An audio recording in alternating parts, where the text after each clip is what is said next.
Hi, I'm Maya. I was always the good girl, but I was losing myself. Want to see what changed? The girl who thought being lovable meant always being good.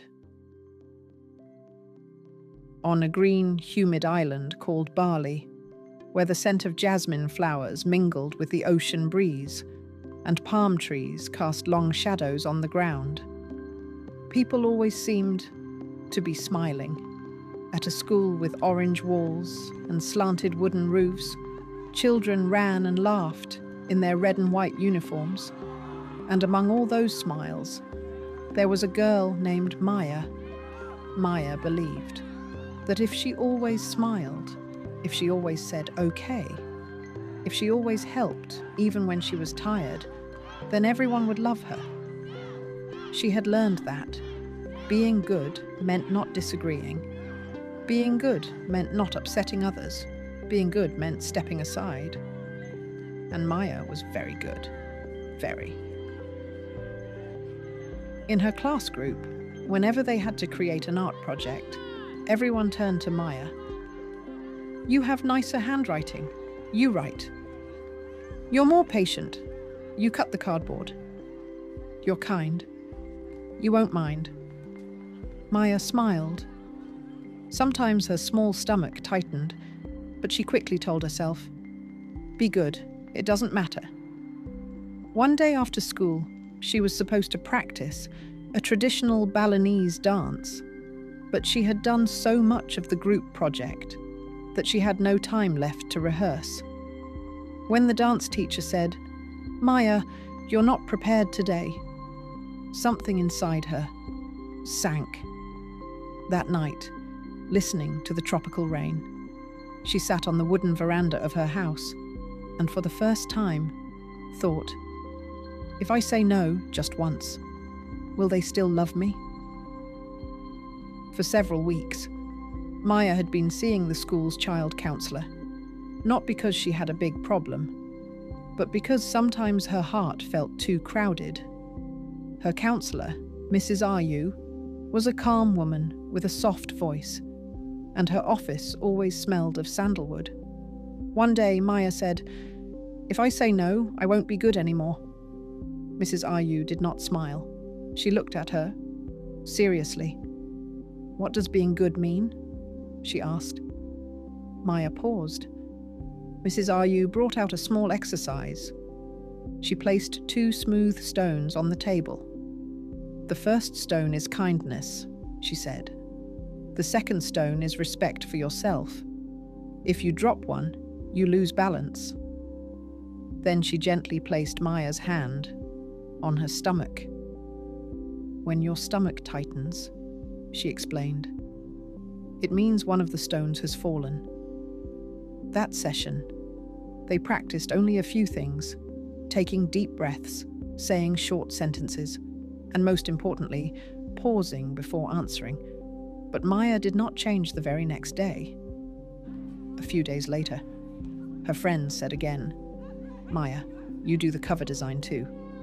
Maya's stomach tightened. Her heart said, no. Her mouth said, okay. That night, she cried again. At the next session, she said softly, I couldn't do it again. Mrs. Ryu replied, saying no is a muscle. It doesn't grow strong after one try. They created different scenarios and role-played them together, like a small rehearsal. They practiced how Maya could say, I can't right now. I can only do this part. I'm tired. They also practiced what to do if someone became upset. Maya would breathe and stay, instead of running away. A few weeks later, the real moment arrived. In the schoolyard, under the large banyan tree, her group gathered. Maya, finish the poster. Her stomach tightened. She took a breath. I can write the title, but everyone needs to do their own part. Silence. One of the children frowned. Why are you acting like this? Her heart pounded, but she did not run. because I get tired when everything is on me. That day, one friend kept a little distance. Maya felt sad that afternoon. She told herself, maybe I was wrong. At the next session, Mrs. Ayu said, sometimes when you change, people feel surprised. That doesn't mean you are wrong. And slowly, that sentence settled inside Maya. A few weeks passed. One day, another girl named Sari sat beside her and said, I like it when you share your opinion. The words felt like a cool ocean breeze. Maya realized something. When you always agree, people don't really see you. She was still kind. She still helped. But now, she chose. And interestingly, when she helped by choice, she felt happier. One evening, near the small temple in their neighborhood, paper lanterns glowed softly, and gentle traditional music floated through the air. Maya stood beside her mother. Mom, she said, I thought being good meant always agreeing. Her mother paused. I used to think that too when I was little.